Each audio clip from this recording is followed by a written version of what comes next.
Então, pessoal, bom dia novamente. Vamos dar início aí à nossa terceira e última apresentação dos seminários. Hoje é dia 23/10 de 2020.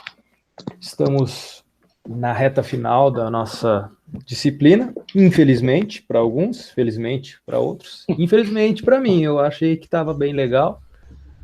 Mas vamos aproveitar ao máximo aí esses últimos momentos que temos juntos, compartilhar nossas experiências e agregar ao nosso conhecimento acadêmico e de vivência aí da melhor maneira possível. Tá? Hoje quem vai apresentar então é Jeane, Eda e Eduardo, isso? Perfeito. Beleza, a bola está com vocês aí, fiquem à vontade. Então tá, bom dia professor, bom dia pessoal.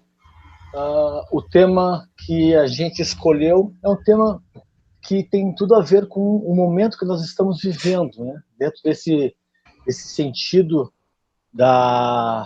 dessa pandemia que nos coloca diante de aparatos de tecnologia para podermos nos comunicar. Escolhemos o texto intitulado Vídeo, um verbo para se conhecer, do nosso professor Murilo. Esse foi um artigo que participou do segundo encontro regional de ensino de ciências na URGS. Como eu bem disse no início, nosso tema aqui ele vai ser dividido em 3 partes. Ele é um artigo que é dividido em 7 capítulos, onde eu irei trabalhar os 3 primeiros, depois a Ieda e depois finaliza com a nossa colega Giana. Logo no resumo, né, desse trabalho, vídeo, um verbo para se conhecer, a questão do esclarecimento da palavra vídeo, né, sem acento, que ela tem o conceito, né, do latim videre, eu vejo, aquilo que a gente vê. Então, partimos do pressuposto que tudo que nós estamos vivendo hoje, né, já vivemos parte de um pressuposto que a gente viu imagens. Nós hoje partilhamos imagens e nada melhor falar dessa própria palavra, vídeo, né, do qual hoje nós estamos aqui diante dos nossos aparatos tecnológicos podendo ter esse encontro. Nesse próprio resumo do texto, é mencionado a questão da geração Z, no caso, que nós vamos trabalhar também, que é essa geração no qual depois, no próprio texto, né, o autor vai trabalhar, que é o Prensky, que é o famoso nativo digital. Então, a geração Z, ela compreende, né, o que assiste o nativo digital, ele lê vendo. Essa é uma peculiaridade dos jovens, né, alunos do nosso mundo atual, o mundo digital, aqueles que nasceram nesse mesmo século no qual nós estamos vivendo. E também vamos tratar, né, daquele... Não é o oposto ao nativo digital, mas o imigrante digital, que é aquelas pessoas que nasceram antes dessa época e estão nesse momento, né, meio que se adaptando a essas novas formas de comunicação. O primeiro capítulo que nós vamos trabalhar nesse trabalho aqui é o trabalho sobre soluções tecnológicas. Logo no início, o autor fala sobre a questão do desenvolvimento da ciência e da tecnologia, acarretando grandes e diversas transformações na sociedade contemporânea, em vários níveis, como o ético, o econômico e o político. Mas toda essa tecnologia, né, toda essa modernidade, ela também traz consigo certos perigos. E é logo também, no decorrer do texto, ele fala: entretanto, essas novas maravilhas tecnológicas chegam à população de forma imposta, não dando a esta a oportunidade de se manifestar com relação ao que é de seu interesse, como questionar o impacto dessas novas tecnologias terão em nossas vidas. Bom, eu não sei se cada um de nós parou para pensar, para refletir, que toda essa tecnologia que nos chega e chegou até agora, momentaneamente, não existe essa reflexão, né, como o próprio autor coloca aqui, dessa forma imposta. Chega a nós e nós já saímos usando, como se fosse uma peça de roupa no qual nos adequamos a ela, mas o próprio mercado digital ele é muito interessante, porque ele é muito rápido. Existe uma rapidez nesse próprio jovem que recebe essa tecnologia e coloca essa tecnologia na sua própria vida, no seu próprio cotidiano. Mas também é colocado aqui no texto que é inegável a contribuição que a ciência e a tecnologia nos trazem e trouxeram até agora. Então é como se dissesse assim, a internet tem o seu lado bom e o seu lado ruim. A questão é nós interpretarmos essa questão da dualidade do bom e do ruim, né? Porque pode ser bom para alguns e ruins para outros. Então é uma questão muito superficial ainda de se pensar dessa forma, de ter aquilo que é bom da internet e aquilo que é ruim. Então, nesse ponto aqui, que é inegável a contribuição, nós temos que pensar o que é que de bom trouxe até agora. Por exemplo, nós estarmos aqui hoje é através dessa tecnologia. Então, nós temos que pensar que isso nos proporcionou. Como é que seria hoje estarmos diante de uma pandemia se nós não tivéssemos o aparato tecnológico para estarmos aqui? Eu, bem dizer, eu não saberia muito bem como é que seria, porque seria algo, quem sabe, estaria tudo parado ainda? Bom, isso é uma outra questão. No mesmo texto, o autor coloca que existe uma cautela e deve existir uma prudência da nossa parte na hora de consumir essa própria tecnologia. Confiar excessivamente nos tornando cegos, às vezes. Então, o que acontece é que a própria tecnologia, dessa forma avassaladora como é jogada para nós, às vezes nos torna cego diante de certos aparatos no qual nós usamos. Então, o texto, nessa primeira parte desse primeiro capítulo, fala dessa maravilhosa tecnologia, fala dessa forma que é inegável dessa contribuição que ela traz para nós, mas, ao mesmo tempo, da nossa prudência em pensarmos que nem tudo que é trazido a nós é confiável. Nós temos que ter essa devida perseverança de pensar, refletir e compreender que isso tudo requer um cuidado extremamente delicado. E ele termina esse primeiro capítulo falando do deslumbramento que a modernidade tecnológica nos oferece. Não podemos esquecer que a ciência e a tecnologia não são neutras e incorporam interesses sociais, políticos, culturais, entre outros. O que quer dizer essa parte aqui, ela não é neutra? Geralmente, o que é a própria imposição da própria tecnologia, ela sempre vai buscar algo.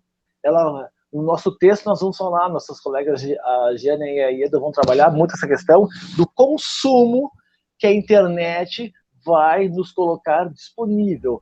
Né? O que nós podemos adquirir diante dessa fabulosa tecnologia. O capítulo 2 desse texto trabalha com a leitura em tempos de internet. O autor já manifesta isso bem no início, como devemos discutir essa comunicação no âmbito escolar, como fundamental entender que existe uma dinâmica que move as mudanças da sociedade. E essa própria dinâmica já está inserida no jovem, do qual nós iremos trabalhar no ensino médio. Jovens famosos por estarem nessa famosa geração Z, que é a geração do século XXI, no qual eles já nasceram nesse universo cultural, desse universo tecnológico que é a internet. Essa própria relação com as novas tecnologias, fala o autor no texto, é muito clara entre os jovens. O ecossistema comunicativo constitui um entorno educacional difuso dessas informações, dessas linguagens de saberes, no qual ainda grande parte do nosso ensino educacional se organiza no sistema educativo vigente, que é através da escola e do livro. O livro didático ainda é uma coisa muito colocada em prática em salas de aula, e nós, professores, nós futuros professores, teremos que identificar que deveremos, no qual aqui o texto quer mostrar para nós devemos ter o devido equilíbrio de trazer para a sala de aula essas novidades no qual os jovens já estão inseridos. O texto ainda fala que há de se atentar com o importante que o conteúdo do qual vai ser repassado para os alunos, ele é de suma importância, mas é de suma importância a forma que nós iremos colocar esse conteúdo diante dos alunos, porque não vai adiantar de usarmos os famosos modelos tradicionais se esses modelos tradicionais já não funcionam mais. O próprio texto coloca de uma forma bem implícita que a geração Z aprendeu desde muito cedo a estudar sem os livros. Então não adianta nós tentar educar nossos alunos através... Não que os livros não serão ainda usados, mas não só eles, né? Então, eles aprenderam a estudar sem os livros. E eles, em contrapartida, eles fazem a opção pelos aplicativos do que o quadro negro. Pois os aplicativos, têm algo muito parecido com os games, que grande parte desses jovens utilizam nas suas horas de lazer, ou até grande parte do seu dia. Esses próprios jovens apreciam muito mais, né, os experimentos do que os próprios textos, porque são mais interativos e dinâmicos. Os próprios jovens preferem as videoaulas do que as explicações orais.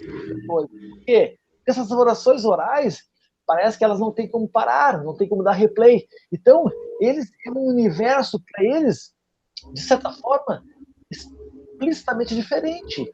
Então, vai ser muito difícil nós queremos adaptar esses jovens ao modelo já tradicional, porque esse não é o mundo deles.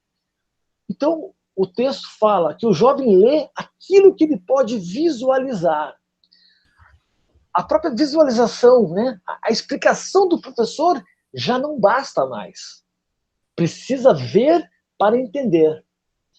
E aqui, esse texto, ele traz uma questão muito interessante, que depois eu gostaria de trabalhar contigo, Murilo. Foi uma parte que, de certa forma, eu conversei com as minhas colegas e gostaria de trazer, já que nós estamos tendo a oportunidade de trabalhar um texto no qual é o nosso próprio professor que escreveu, de trazer esse questionamento. Traz aqui, Murilo, nessa frase, nessa sentença, toda a sua fala, a fala do jovem, é muito mais sensorial, visual, do que racional e abstrata. Então, eu queria eu já deixo aqui um questionamento para nós conversarmos depois. Me parece que essa tua fala aqui, em relação ao jovem, Murilo, no caso, sendo muito mais sensorial, visual, do que racional, então eu deixaria aqui a pergunta no ar. Na tua visão, o jovem que lê, podendo visualizar, que ele tem muito mais acesso aos vídeos, através do vídeo, deixamos que esse jovem, no caso, não tenha tanta racionalidade diante daquilo que ele está observando? Então, essa é uma questão que eu deixo para você aqui, que, no caso, ela ficou, para mim, não muito esclarecida.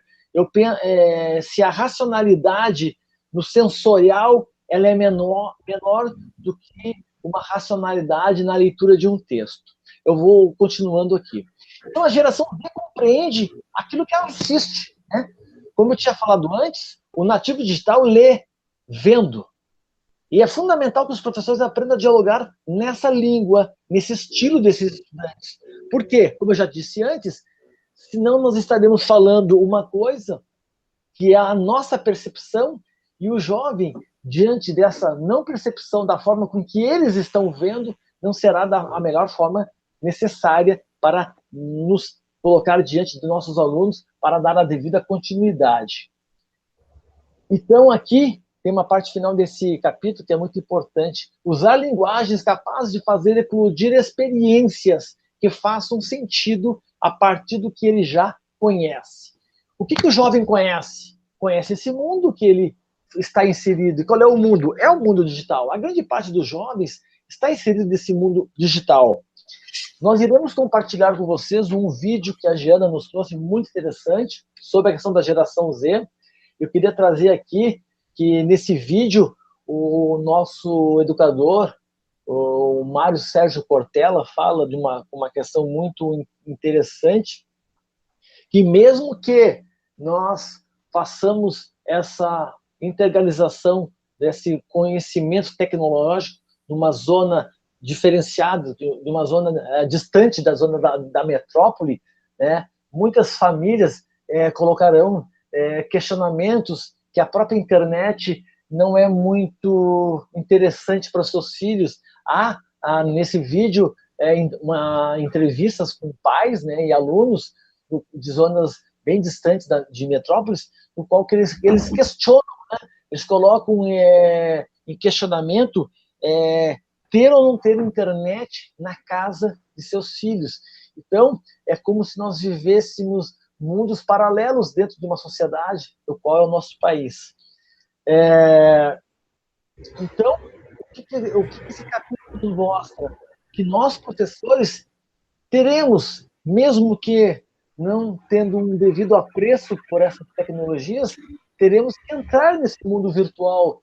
E para o quê? Para poder dialogar com os nossos alunos, senão nós teremos sérios problemas e, quem sabe, sérios fracassos.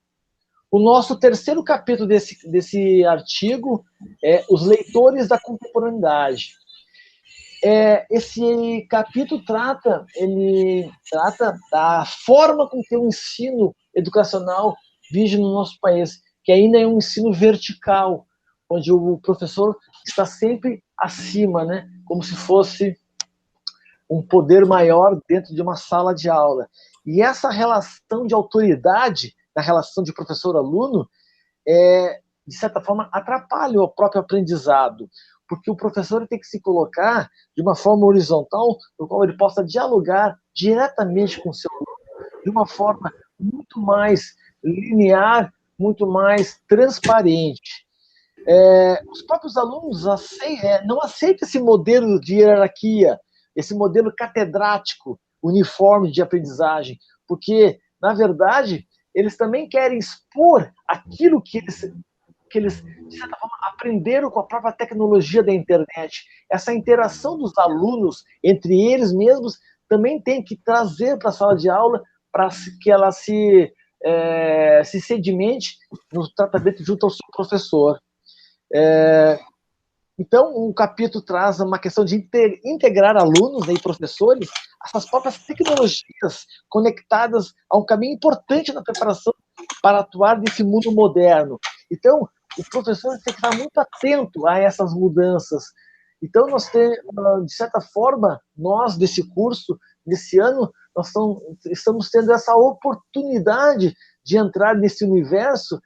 Quem sabe, se essa pandemia não tivesse eclodido nesse momento, esse tipo de aula nós não estaríamos tendo. Nós estaríamos tendo ainda o estilo tradicional. Mas, mesmo assim, com essa cadeira de tecnologia que o Murilo está nos trazendo aqui, nós estamos tendo, né, a nossa oportunidade de trazer junto a todos nós essa questão da tecnologia, no qual, né, ainda temos muitas dificuldades.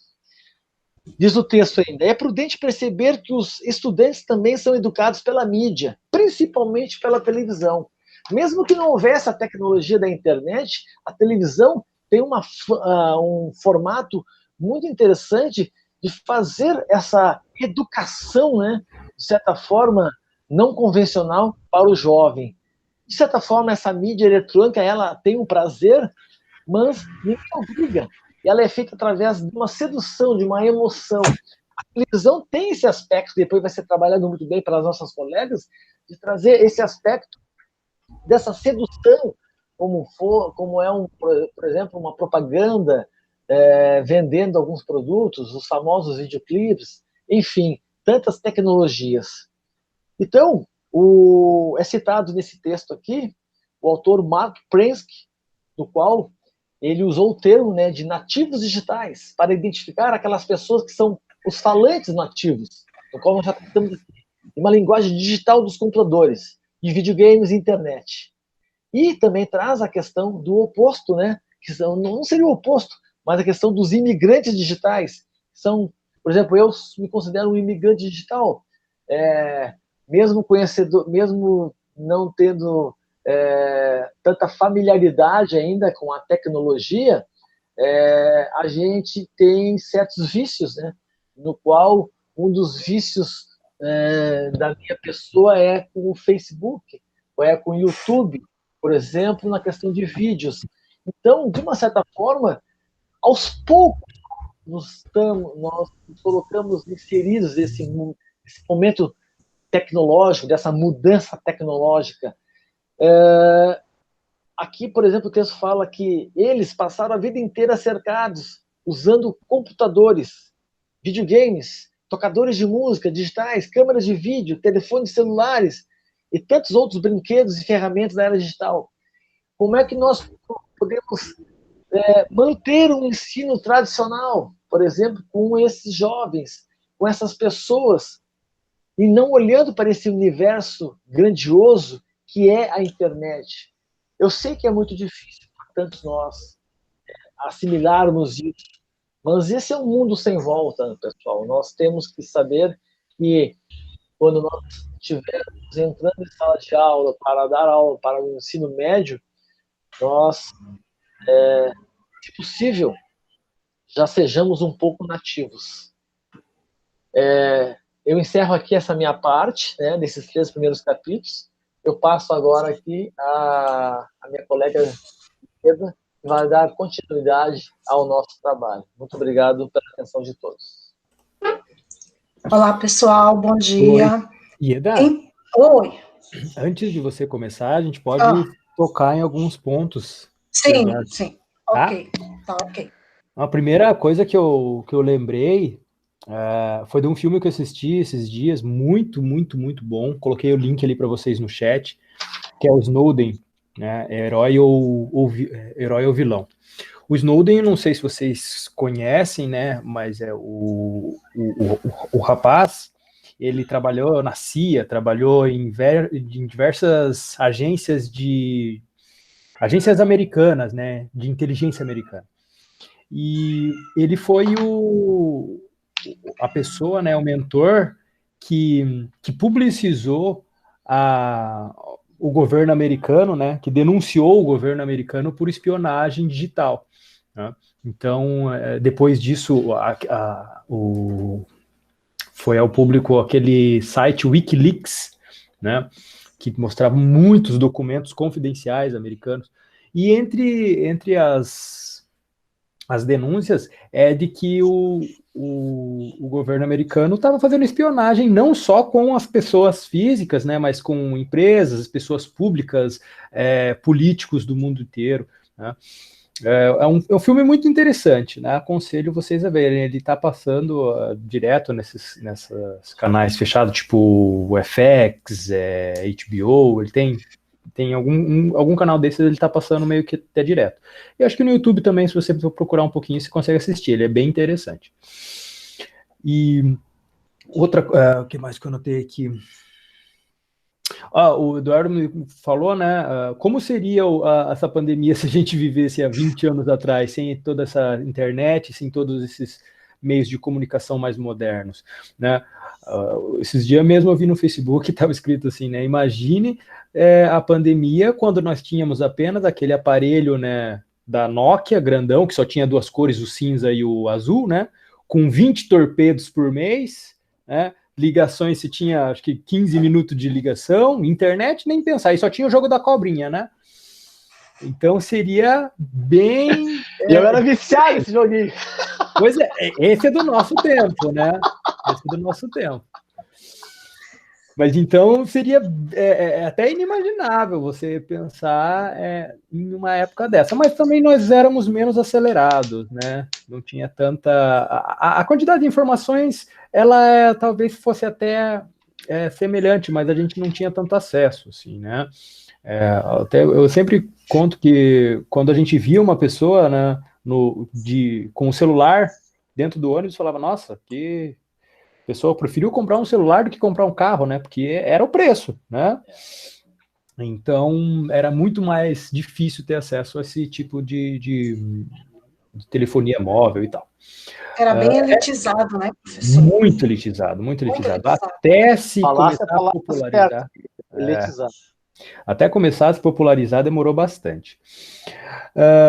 aquela frase ali que tem no texto, né, que o aluno ele é mais sensorial do que racional, e o raciocínio dele, né, é mais sensorial do que abstrato, não quer dizer que não seja também racional e abstrato, né? Significa que ele é mais sensorial. Então, ele responde, o aluno, né, o nosso nativo digital, ele responde com maior facilidade quando você estimula o visual, o auditivo, com músicas e com sons familiares a ele, né? Ele não vai, dificilmente, não é que não vá fazer isso, né? Mas dificilmente você vai ter uma resposta imediata de quando você coloca uma música clássica ou uma música contemporânea um pouco mais antiga e vai querer discutir questões musicais ou questões de poesia, ou questões da letra. Você pode trabalhar artisticamente, né? Os professores de arte, você pode trabalhar uma música clássica com eles em sala de aula. Mas eu acredito que a resposta, né, não seja tão rápida, tão satisfatória do ponto de vista do professor, quanto se você for trabalhar uma música, por exemplo, daquele Locke, né? É Locke? Acho que é o DJ, né? DJ. Isso. Alok. Exatamente. Exatamente. Então, assim, se você trabalhar o clipe com uma velocidade maior, essas músicas com sons mais agudos, com aquela batida que eles gostam, tal, é muito mais fácil porque você está trabalhando o sensorial dele. Se você quiser trabalhar o racional e o abstrato, não é que você não consiga, mas você vai ter um pouco mais de dificuldade de ter uma resposta positiva. É nesse ponto que o texto está trazendo. Tá? Não significa que não seja possível, né? Mas é que eles são mais sensoriais do que racionais. Tá? E o trabalho do professor é justamente isso, né? É começar do sensorial e ir para o racional, porque você não pode também apenas tá aqui uma música do cara aqui, tá aqui um clipe e passou, deu. Não, vamos agora para o racional, né? Será que o cara que está fazendo um sucesso, esse Alok aí, será que é só barulho que tem lá mesmo? Provavelmente não. Provavelmente o cara é um músico, ele estudou para fazer esse tipo de música, ele sabe muito mais sobre os jovens do que nós, né? Não é à toa que a música dele faz tanto sucesso, e muito provavelmente ele também tem estudado minimamente para saber qual é o gosto do público dele. Tá? Então a gente também tem que ir para o racional também, mas o ponto de partida talvez não deva ser esse. Tá? Não sei se expliquei. Não, perfeito. mesmo? E essa ideia que você deu agora é muito brilhante, porque eu lembro muito bem um filme chamado Escritores de Liberdade, que uma professora foi colocada diante de uma turma totalmente desregrada, né? Uma turma de adolescentes com sérios problemas de comportamento. E o que ela fez no primeiro dia de aula? Ela trouxe uma letra de uma música, de um famoso rap. E um dos alunos disse: você acha que com essa sua postura você vai nos ganhar de imediato? Então, para te ver, a professora teve o cuidado de trazer algo do mundo deles, e mesmo assim, ela já teve, de primeiro momento, uma coisa negativa dos alunos. Claro que o filme desenrola depois, ela consegue ganhar essa turma com um trabalho muito, muito delicado, muito importante, mas, para vocês terem uma ideia, mesmo a gente falando a língua deles, nós teremos problemas também. Sim. Com certeza, não é apenas usar a língua deles e achar que está tudo resolvido. Como já foi falado aqui nesse curso, né, as questões tecnológicas elas têm que servir como pano de fundo, elas não são o principal. O principal é a mudança de relação ali, essa verticalidade que tem na sala de aula, a gente precisa horizontalizar isso. Né?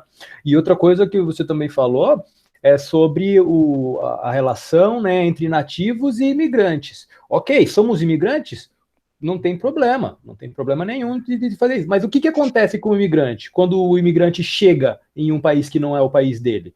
A primeira coisa é aprender a cultura, aprender a língua, aprender as coisas desse novo país. Tá? Nós precisamos ser imigrantes. Nós não temos outro papel. Nós não temos como ser nativos. Nós somos imigrantes, mas nós temos que nos comportar como imigrantes. Nós temos que nos apropriar dessa língua e dessa cultura dos nativos. Nós não podemos ser exilados digital. Tá? Não podemos ser exilados. Não podemos chegar no país deles e querer falar a nossa língua. Né? Imagine você chegando num país árabe e querer falar português com as pessoas. Não vai dar certo, né? Então, a primeira coisa é se adaptar à língua e se colocar nesse papel de que realmente você que é o promotor da mudança, né? E a mudança tem que acontecer no professor, porque dificilmente vai acontecer no aluno, ok? Beleza, Ieda, o que eu tinha para dizer até agora é isso, pode dar continuidade aí, depois, a hora que você terminar, a gente conversa mais um pouco. Certo, então eu fiquei com o tópico 4 e o 5, né? O 4, ele trata da publicidade entre os videoclipes. Só que antes de entrar, na verdade, no videoclipe, o autor, ele pega um pouquinho essa questão da facilidade que o jovem tem de entender e de se relacionar com as tecnologias. E é justamente porque ele tem essa facilidade, né, de ver melhor do que ler, que ele passa a ter essas percepções, essas sensações, né, essa parte sensorial mais, digamos assim, aflorada, né? Então, a relação dele com espaço-tempo, com velocidade, com lentidão, com o próximo, com o que está distante, é bem diferente da nossa percepção, digamos assim, como imigrantes digitais, né? Enfim, são as nuances lá do mundo contemporâneo. E por que isso tudo ocorre, né? Ocorre porque ele não tem medo, né? O jovem, a geração Z, eles não têm medo de usar essa tecnologia. E por quê? Porque eles já fazem parte dela, né? Eles já nasceram com aquilo.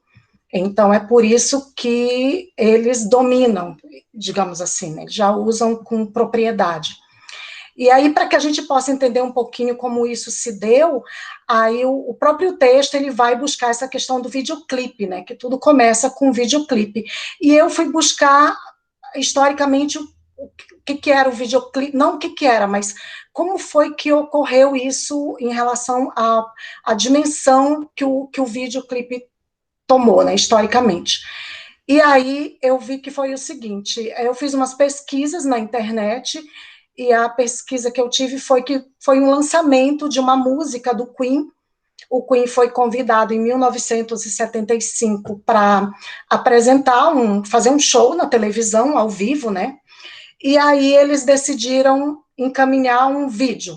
Eles fizeram um videoclipe onde eles inovaram com efeitos especiais e efeitos sonoros e mandaram lá para a emissora, em vez de se apresentarem oficialmente. E isso, simplesmente, ele revolucionou, né?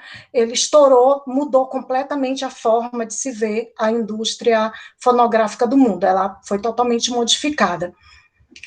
E, bom, aí, voltando para o texto, o autor, ele especifica, ele deixa claro, né, que o videoclipe, na verdade, ele é uma ferramenta publicitária, ele foi criada com esse objetivo. Até hoje, os vídeos têm esse objetivo, né, também.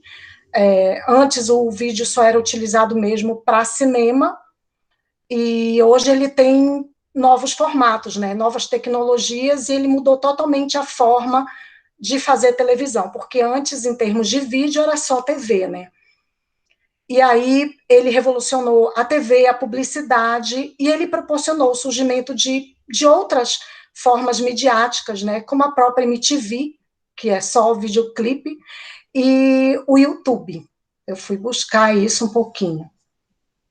Essa nova forma de perceber e de sentir o mundo a partir de uma tela, né, ela acaba por se chocar com a experiência dos adultos. E aí vem a questão do choque das gerações, né? Porque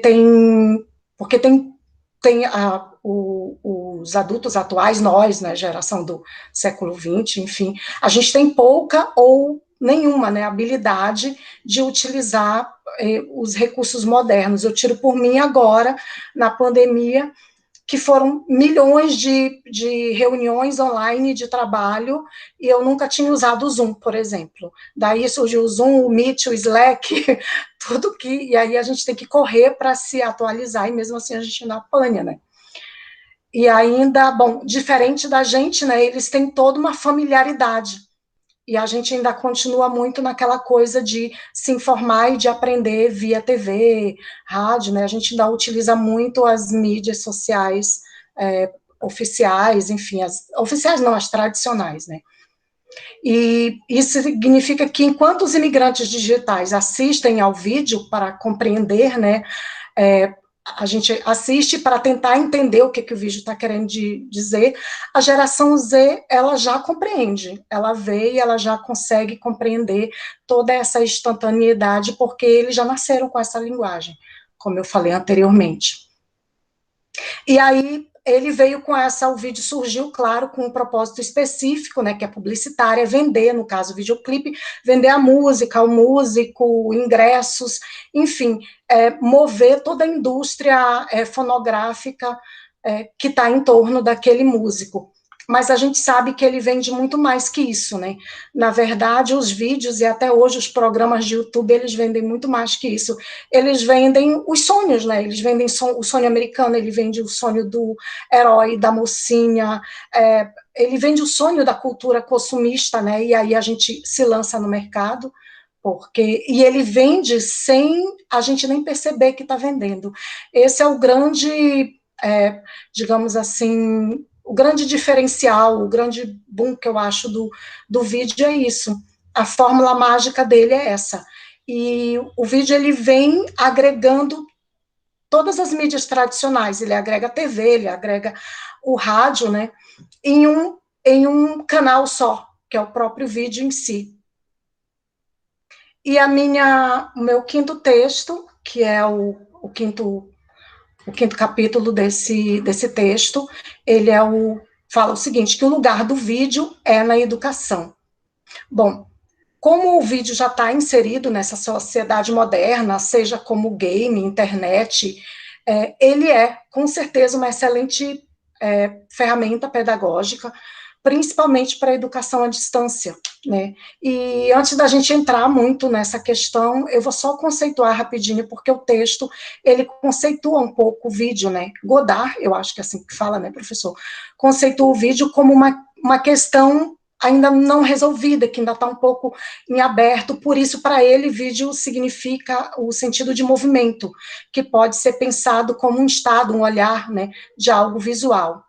Já, eu acho que é do Boa isso, professor, conceitua o vídeo como o ato fundador de todos os corpos de imagem existentes, ou seja, ele agrega em si os outros meios de comunicação, né, que eu acabei de dizer, por isso que ele tem todo esse diferencial. E indo buscar o significado de vídeo em latim, o Eduardo já falou, né, vídeo sem o acento, em latim é um verbo conjugado na primeira pessoa do singular do presente do indicativo, do verbo ver, né. Ou seja, o vídeo, ele em si, ele é um ato de ver.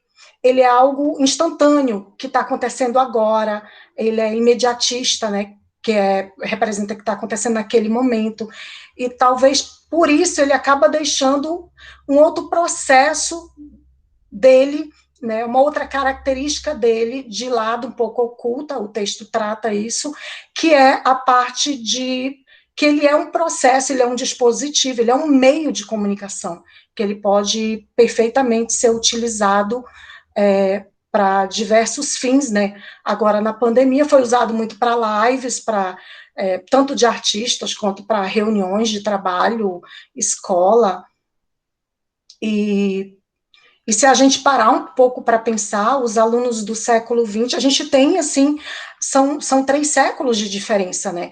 Os alunos atuais são do século XXI, os professores, em geral, são, né, todos do século XX, mas os métodos de ensino adotados ainda são do século XIX. Então, é perfeitamente compreensível que venha essa desconfiança, esse obstáculo todo em relação a incluir o vídeo no currículo mesmo e nas atividades, né?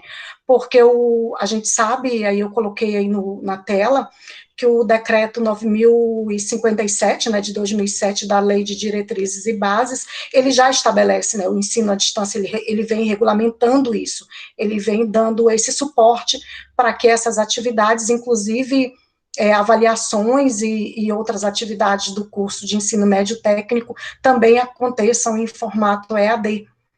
Mas tem toda essa desconfiança, até pela nossa falta, nós enquanto profissionais, né, enquanto professores, docentes, em realmente se lançar mais nessas ferramentas todas, né? E o vídeo, ele é uma estratégia promissora, ele pode integrar cursos, né? Ele, na verdade, ele está integrando, né? Cursos superiores, pós-graduação, mestrado, e a gente pode citar esse exemplo da pandemia, né?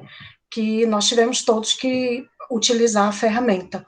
E aí eu vou encerrar aqui a minha apresentação, deixando uma frase lá do vídeo que nós vamos colocar no nosso trabalho, falando o seguinte: o professor Mário Sérgio Cortella, ele diz assim, sobre esse vídeo chamado Z, Geração do Agora.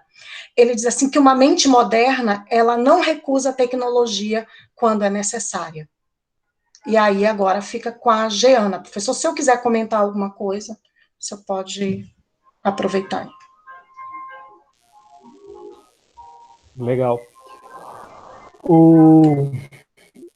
Bom, eu esqueci de anotar, eu lembrei de falar alguma coisa, mas esqueci de anotar, agora eu acabei esquecendo.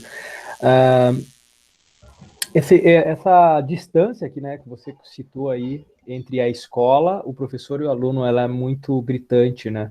Sim. A escola é do século XIX, professores do século XX, alunos do século XXI. E quem está errado, né? Eu tenho certeza que o aluno não é, que o aluno está atualizado. Ele é contemporâneo, né? Ele está vivenciando. Exatamente. E quem está atrasado, a escola, principalmente, né? E os professores também estão atrasados, né? Mudar a escola, fazer com que a escola seja uma escola do século XXI, isso demora muito tempo e é difícil de fazer. O que está a nosso alcance? É atualizar o professor que está dentro de você, fazer com que o seu professor não seja um exilado digital, mas seja um imigrante e assuma o papel do imigrante digital. Quanto ao videoclipe, o videoclipe, ele é, como você disse, né, uma ferramenta publicitária e não deixa de ser uma ferramenta publicitária em momento nenhum, né?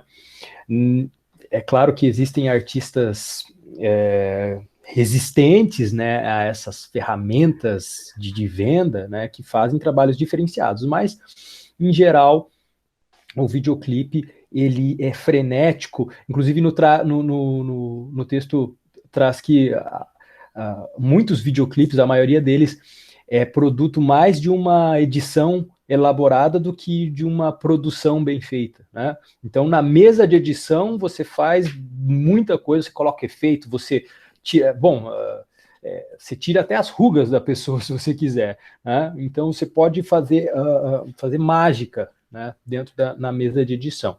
E isso já é bem familiar dos alunos, né? Se eles verem um clipe, por exemplo, dos Beatles, né, da década de 80 ali, e eles vão achar completamente sem graça, né, completamente desanimado, né, aquele negócio preto e branco, imagine, o abismo entre essas gerações, né, a geração do professor e as gerações do aluno, ele é muito grande, tá?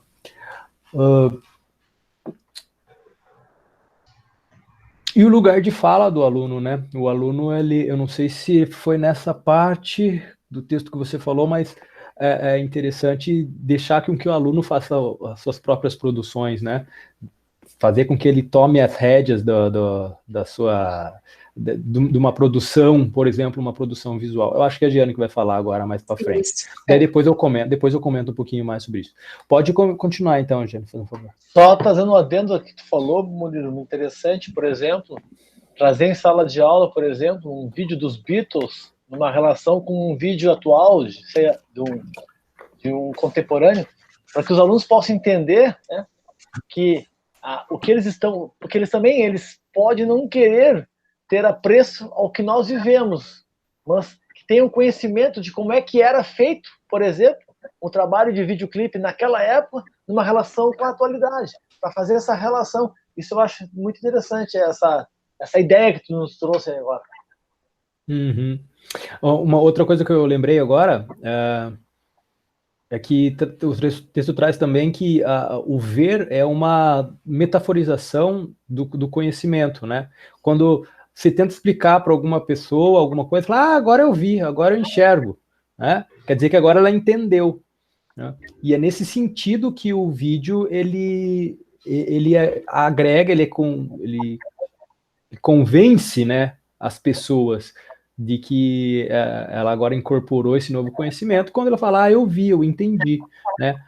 Tem até o Pablo, que é o nosso aluno cego ali do Campus Farroupilha, às vezes a gente fala para ele, né, tá andando com ele, fala assim, tem um negócio aqui na frente, ele mesmo brinca, fala, não, tô vendo, né? Mas, então a visão, né, esse eu vejo, até mesmo para o rapaz que é cego, ainda se torna uma metaforização de tenho ciência disso, agora eu compreendo, estou ciente de que isso existe, né? Então a visão, mesmo para uma pessoa que perdeu a visão, ainda se torna uma metaforização boa de conhecimento. Então nós precisamos usar essa metaforização, fazer com que os alunos vejam, mesmo que não seja usando a visão, né? Que eles professor, entendam.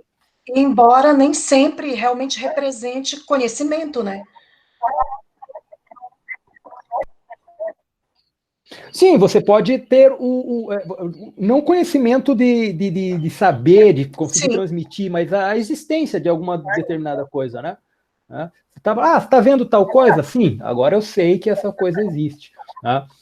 Então, é claro que a gente precisa aprofundar isso para que o aluno consiga compreender realmente o conceito, né? Mas essa metaforização da visão ela é muito, muito importante aí também. Isso.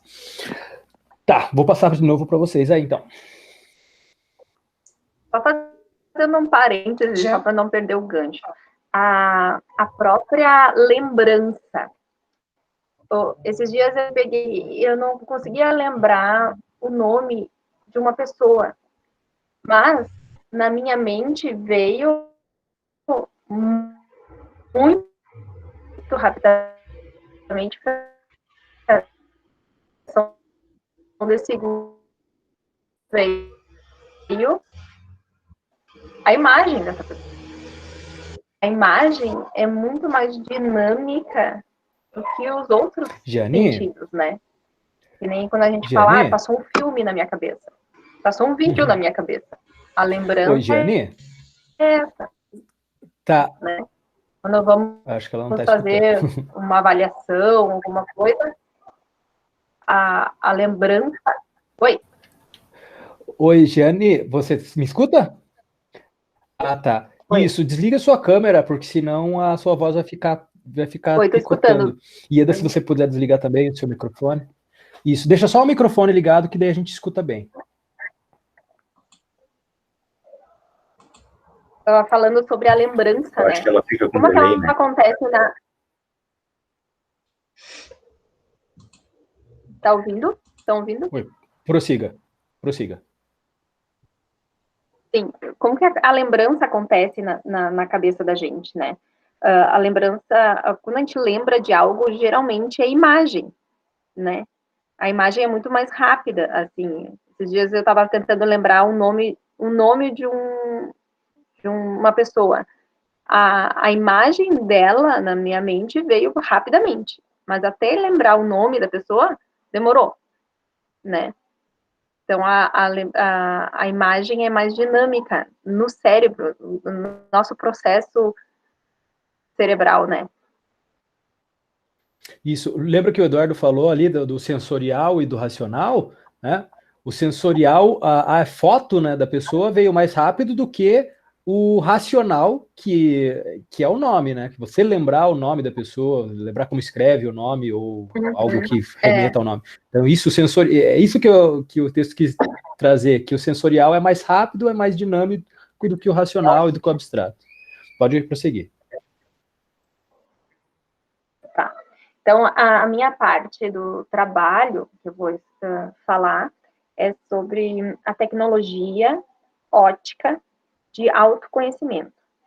Então, o texto fala como a gente utilizar essas imagens, vídeos, como processo de autoconhecimento, né? Explorar isso. Porque o aluno se vendo, né, tendo essa forma, esse meio de se ver, ele pode se autoconhecer com mais profundidade, né? É uma forma diferente. Ele vai se observar, vai ver os cacoetes, ver a forma de falar. Claro que a gente sabe que eles pode ser muito autocríticos, pode ter alguma resistência nisso, mas trabalhar isso, né? Então, aqui também tem o conceito de reflexão, que vem do latim reflectere. Pode significar tanto virar como dar a volta, voltar atrás, quanto jogar ou lançar para trás. E daí também foi colocado para a física o que é refletir, né? Que é parte da energia de luz que é refletida. A reflexão é trânsito que a luz faz ao encontrar outro meio de propagação e voltar. Então,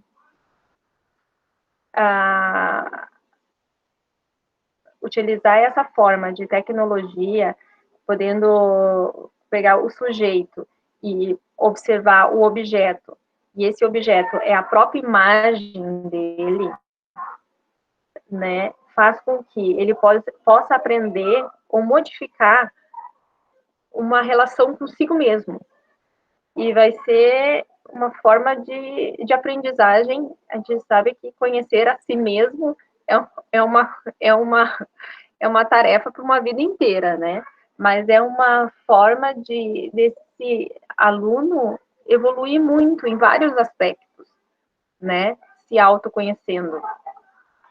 Então, outra coisa que me veio à mente, não estava no texto, mas também me veio à mente, que essa geração, ela se autoconhece através de imagens e vídeos muito mais do que a nossa geração. Ela sabe como que ela aprendeu. Por exemplo, eu tenho um vídeo do meu filho do dia que ele aprendeu a andar, no momento que ele aprendeu a andar.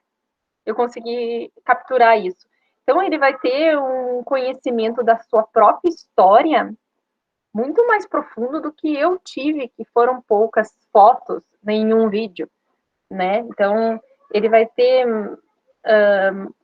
mais esse conhecimento, essa geração tem muito mais esse conhecimento, essa possibilidade de se ver do que qualquer outra geração já teve, né? Então, depois, nós temos aqui o vídeo.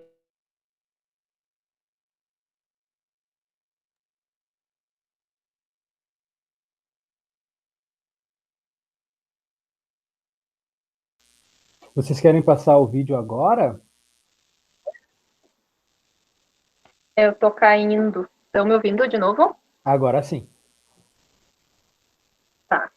A minha conexão tá bem ruim.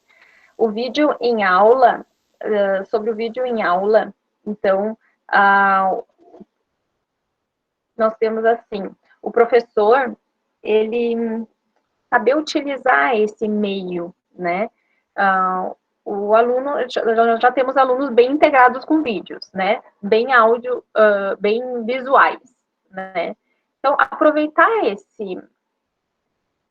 essa predisposição do aluno, mesmo que seja diferente da nossa predisposição, que nós temos alunos em gerações muito diferenciadas, né? Mas aproveitar isso para desenvolver habilidades.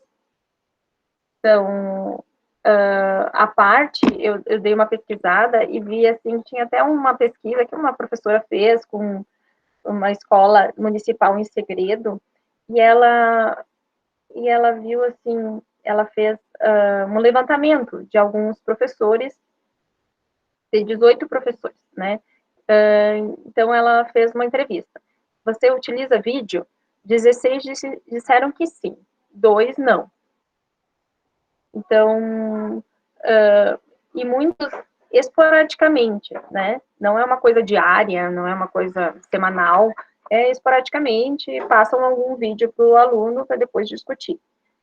Então, assim, ainda é utilizado de forma remota, né? Parcial. Então, é uma tecnologia muito, que pode ser muito eficaz para trabalhar o aluno dessa geração Z e que ainda tem muita resistência, né? Então, primeiro, eu achei, assim, a nossa necessidade de entender bem essa geração, né? A gente vai trabalhar com um outro tipo de linguagem, né? É como se fosse nós trabalharmos com alunos que falam outro idioma. Se a gente não aprender o idioma, a gente não vai conseguir se comunicar. Então, primeiro, entender bem essa geração, como esse formato funciona para eles, como eles enxergam o mundo nessa nova lente tecnologia. E nós somos imigrantes, tudo bem, mas nós temos que entender esse terreno, né? Esse aluno, como ele está me visualizando. Senão, o processo de ensino-aprendizagem vai ser em vão, né? Eu não vou falar a linguagem dele, ele não vai entender a minha linguagem e não vai se concluir o ensino, né? Então, primeiro, se entender, buscar saber os meios e desenvolver as habilidades e o potencial que eles têm com essa tecnologia. Então, ali o texto coloca que o vídeo espelho, que é se ver, é uma excelente ferramenta para se conhecer. Ver-se na tela para descobrir o próprio corpo, os gestos, trejeitos, cacoetes, vídeo espelho para análise do grupo, dos papéis de cada um, para acompanhar o comportamento de cada um, do ponto de vista participativo. Então, vamos saber que nosso público vai ser um público que estão inseridos nessa tecnologia. Eles acham a tecnologia uma coisa natural, diferente de nós, e eles exploram essa tecnologia o tempo todo. Então, integrar ele na tecnologia com o aprendizado, fazer esse casamento, eu acho que é bem interessante e seria bem mais produtivo, né? Uma aprendizagem assim. Eu acho que é isso, professor.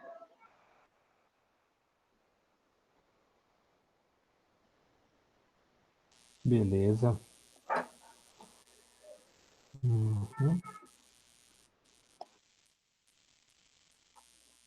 O que você comentou ali sobre o vídeo espelho, ele serve tanto para o professor quanto para o aluno. Eu acho que ele serve mais para o professor. Tá? O vídeo espelho é muito legal se vocês um dia tiverem oportunidade de se filmar, né, enquanto está na frente da sala de aula e depois se assistir criticamente.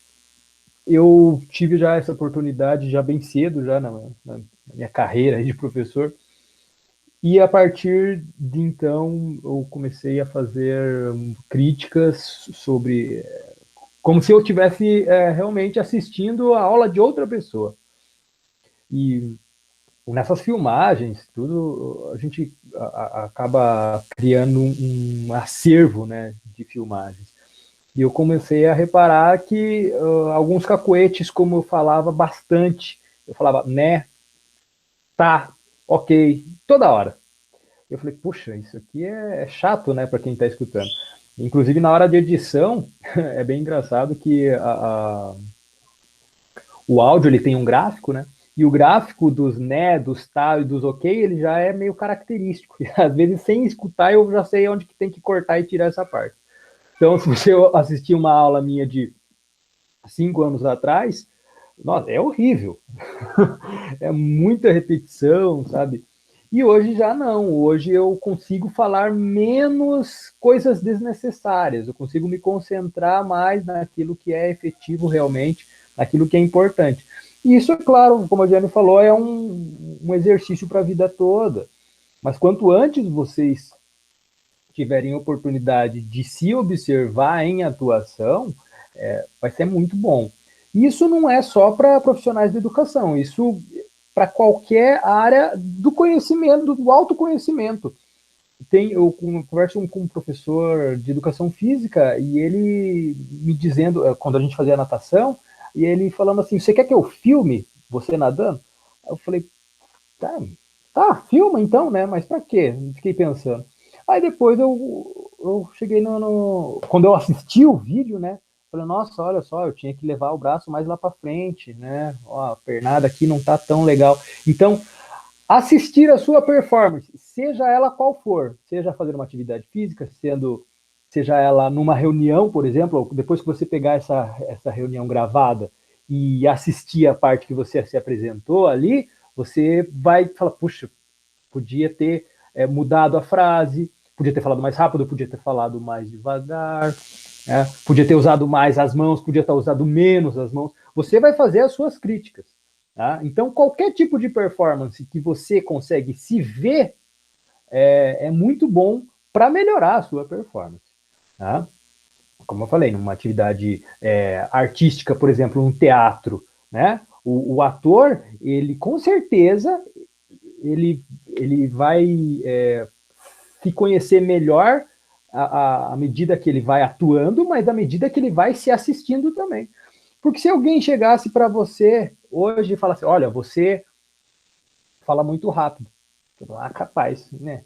Esse cara não sabe de nada. Aí depois que você se assiste e fala, nossa, realmente, eu falo muito rápido, eu tenho que dar uma freada na língua aí.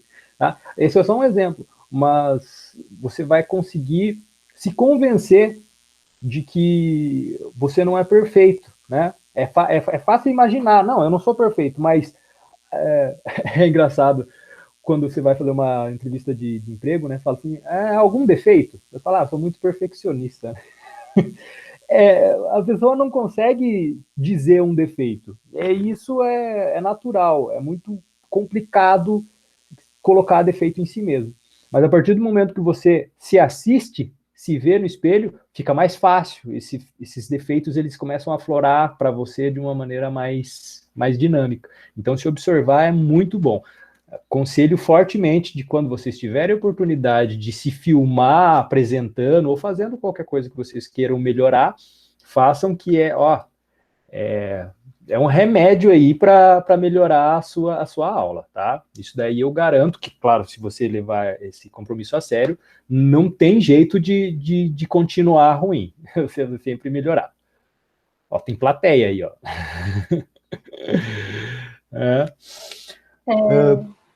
Eu não tive coragem de ver nenhuma das nossas gravações de aula ainda, justamente por isso. Tá, mas veja que, olha, como eu falei, tiro e queda. Nossa. Outra coisa que eu destaquei aqui, que talvez eu acho que não foi citado, foi de pedir para que os alunos produzam textos, né? Vídeos. Então, ao invés de você pedir para ele produzir um texto, um resumo, uma resenha, pede para ele produzir um vídeo. Você passou lá um determinado conteúdo, sei lá, de história, né? História do Brasil, descobrimento.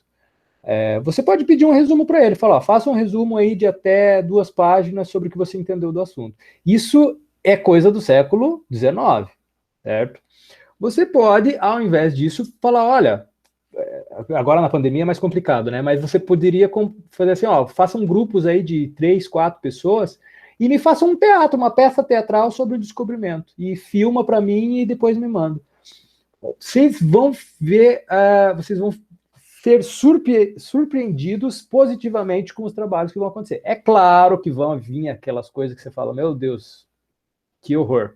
Mas, em contrapartida, vai vir coisa muito boa, sou testemunha disso, porque eu já pedi alguns trabalhos em vídeo para o pessoal e eles me mandaram coisas que eu falei, meu Deus, eu fui até o aluno e falei assim, como que você fez isso aqui? Porque eu não sei fazer, sabe? Então, desde efeitos, até a atuação da pessoa, se pede para ela fazer um teatro, você pode descobrir um ator dentro da tua turma que de outra maneira seria impossível, tá?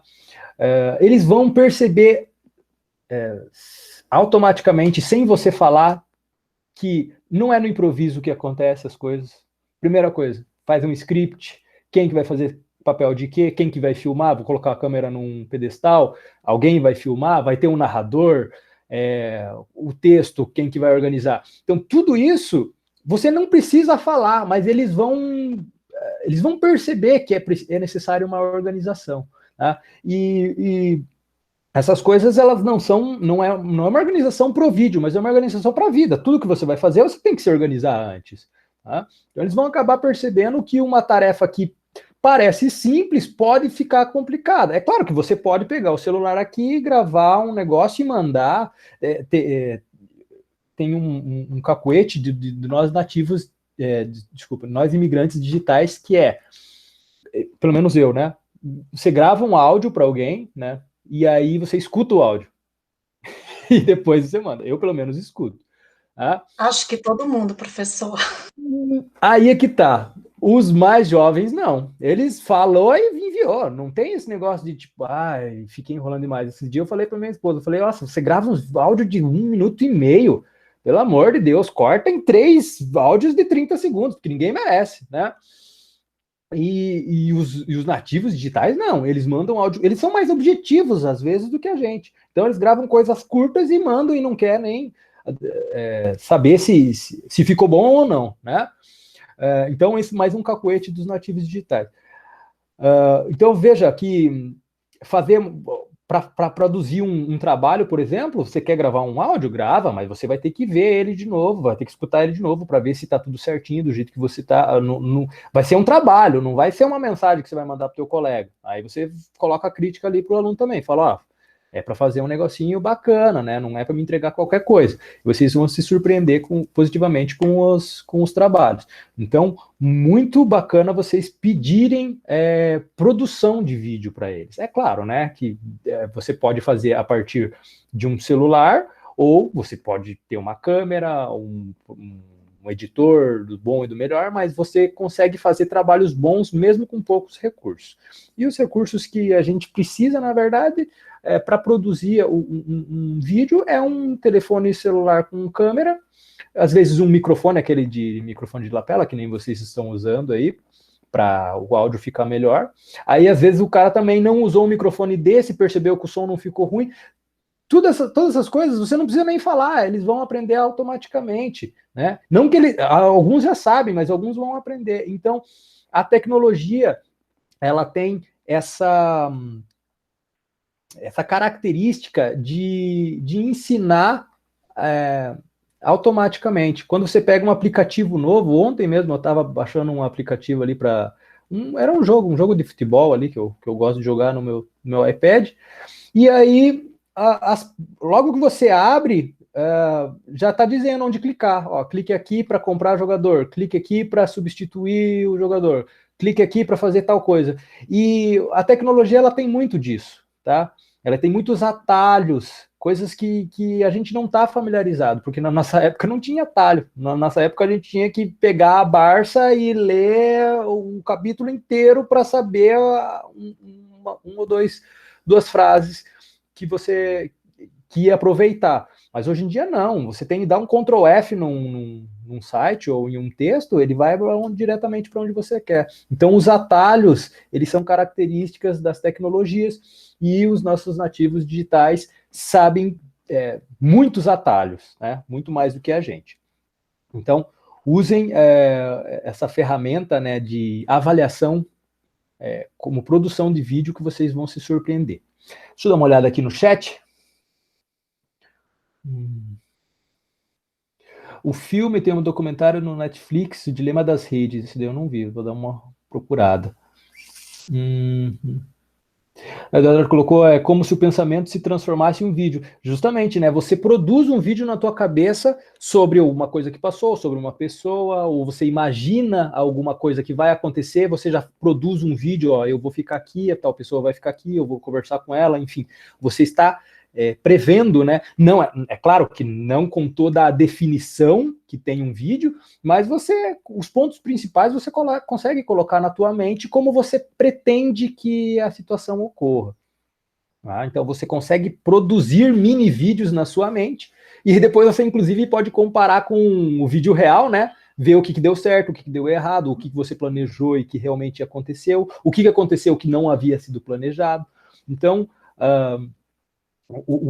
a questão do vídeo na sua mente também, né? Ela é bem interessante de ser colocada. E aí o vídeo está aqui no YouTube, né? Então eu vou colocar ali também na apresentação de vocês, porque é difícil fazer com que a gente assista o vídeo agora todo mundo ao mesmo tempo, né? Aí cada um assiste e tira suas conclusões. Você quer colocar alguma coisa mais do vídeo ou da apresentação aí de vocês? Eu passo para vocês de volta. Murilo, aqui agora quem vai falar é um imigrante digital. Tá? Durante a nossa apresentação aqui, me passou a seguinte questão.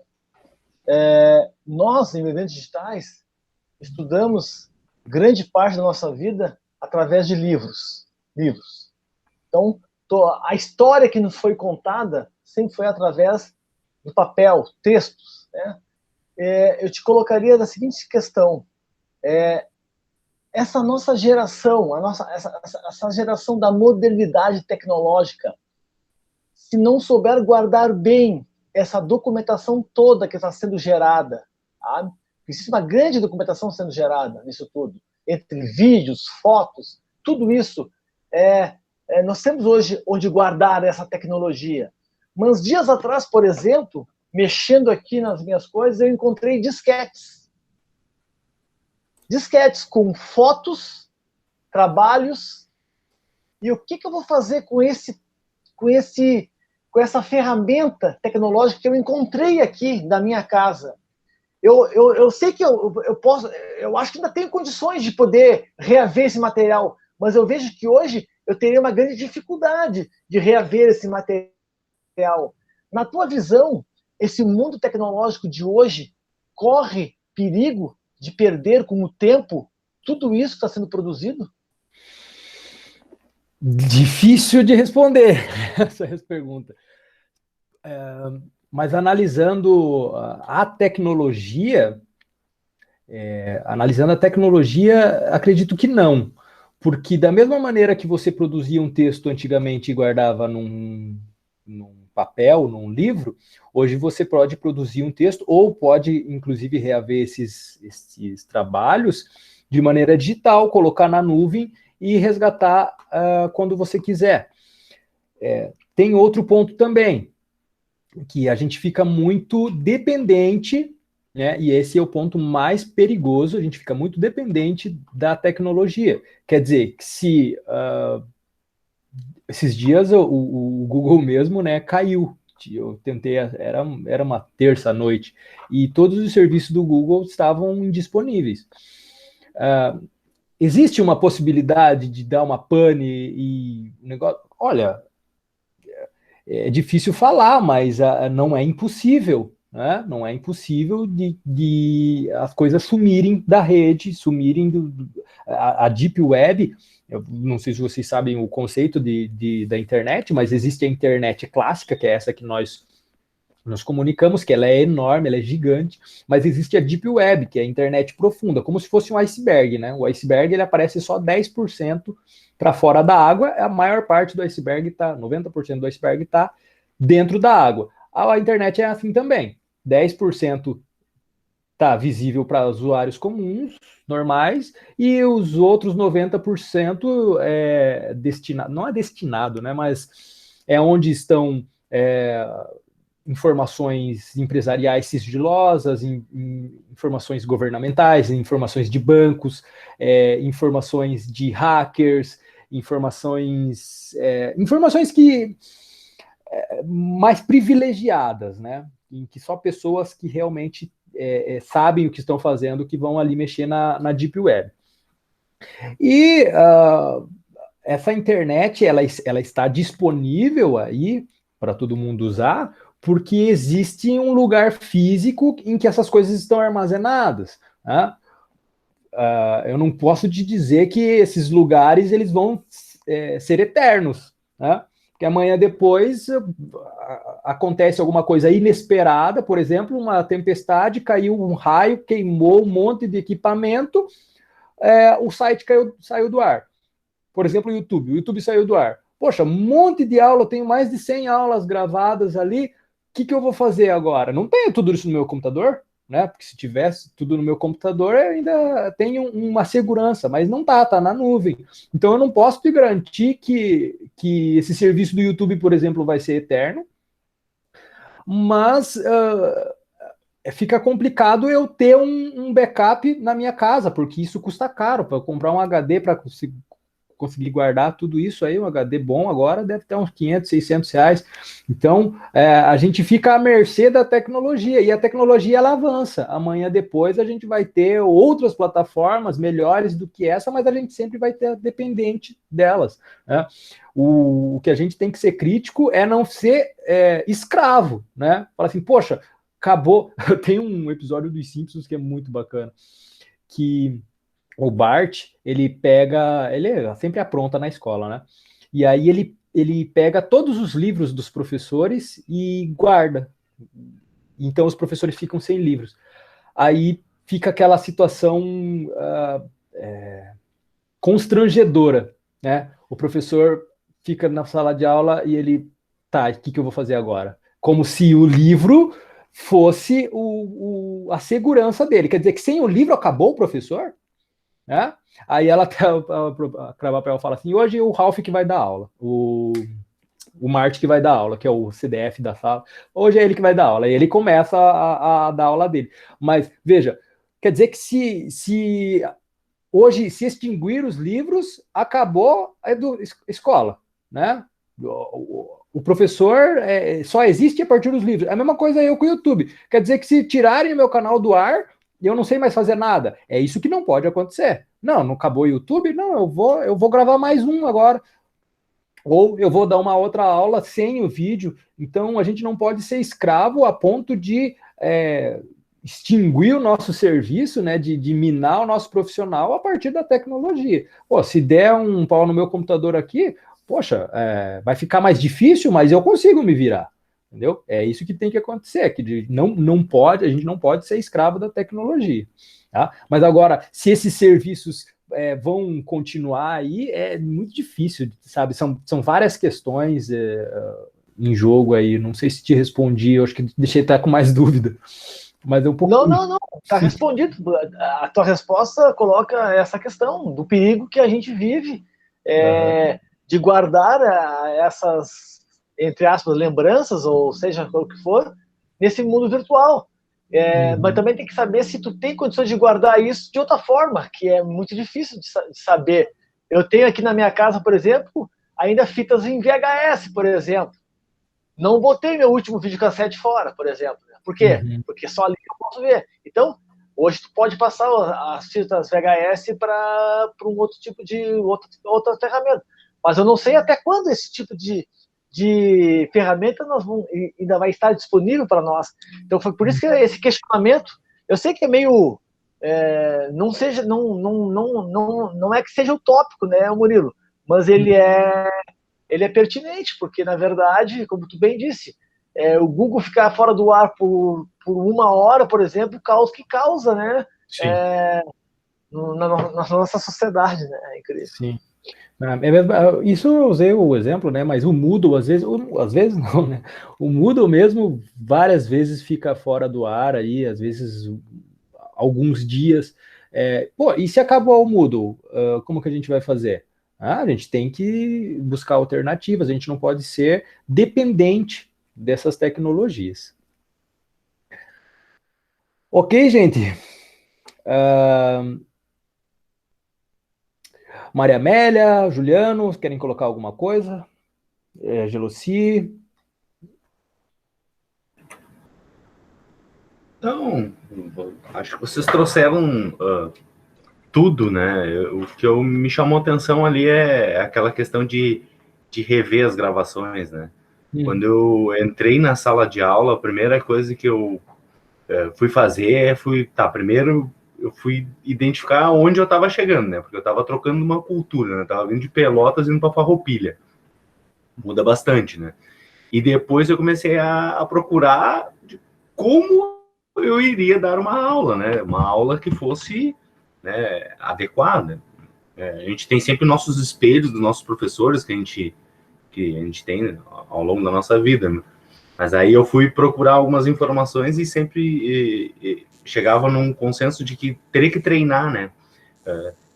Dependia da experiência, né? Ele até sugeria, vai lá no quadro e escreve o que tu vai mostrar no quadro antes da aula, né? E aí, eu não usei tanto o quadro assim para desenvolvimento do conteúdo, né?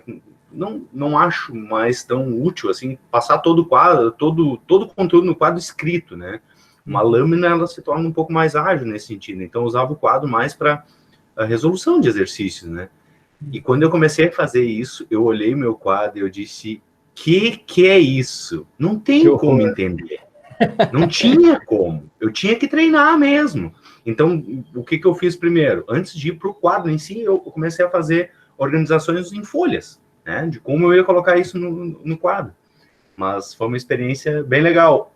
Se eu comparar a minha primeira aula com a aula que eu estou dando hoje, já melhorou. Mas tem um gap gigante ainda para melhorar. Só isso que eu queria colocar. Muito legal a apresentação, muito completa. Né?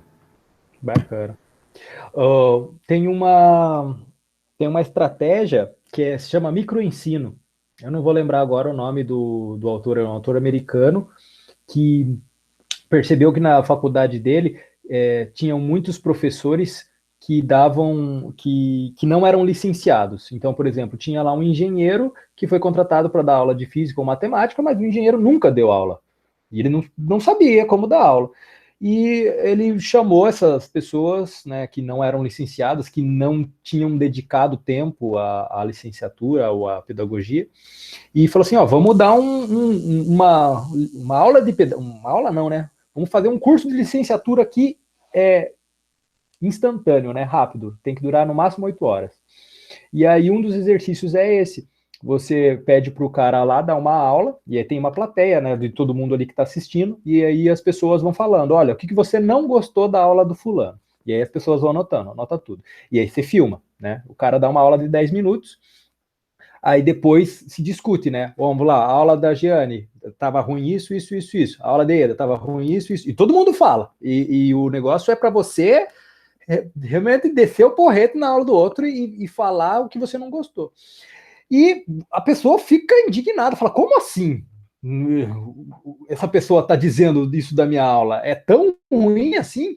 A hora que você vai assistir, você fala, olha, é até pior, o cara foi até gente boa comigo. Então, esse microensino e depois você dá a tua aula de novo. Eu lembro que eu dei esse curso de microensino para um rapaz, e aí ele ficou também. Eu falei, olha, a tua turma aqui ela vai ter 40 alunos, a aula vai estar cheia. A tua letra é muito pequena, e tem muito texto nessa lâmina aí. Aí ele falou, não, claro que não, minha letra é boa, dá para ver. Aí eu falei, então vai lá no fundo da sala. Né? Se você fosse um aluno que estivesse lá no fundo da sala, você consegue ler o que está escrito? Ele, não consigo. Eu falei, tá vendo? Então, ele foi resistente num primeiro momento, mas a partir da hora que ele se assistiu, né, ele conseguiu observar. Então não adianta o outro falar. Não adianta uma pessoa chegar a falar para você, olha, você fala rápido demais, como eu já usei o exemplo, mas qualquer outra situação, né? Tua letra é muito pequena, tua letra é muito grande, veja, o O tá parecido com o Q. Eu falo, cara, não, dá para entender certinho, mas aí a hora que a pessoa se enxerga, isso é bom. Então, façam esse exercício de microensino, né, de se assistir, que vocês vão se surpreender positivamente. Agora me veio na cabeça que isso serve para tudo, né? Sim, qualquer tipo de performance. Na verdade, eu pensei assim, tipo, na lição de vida, né? A mãe da gente sempre diz, estuda, guri, mas enquanto tu não passa um sacrifício, daqui a pouco tu não vai estudar. Eu coloco eu como exemplo, né? Eu vi que não ia dar certo sem estudar, fui estudar, né? Sim. Na prática mesmo, né? Esse vendo que a gente enxerga Justamente. É isso, gente. Beleza, não quero mais tomar o tempo de vocês, então.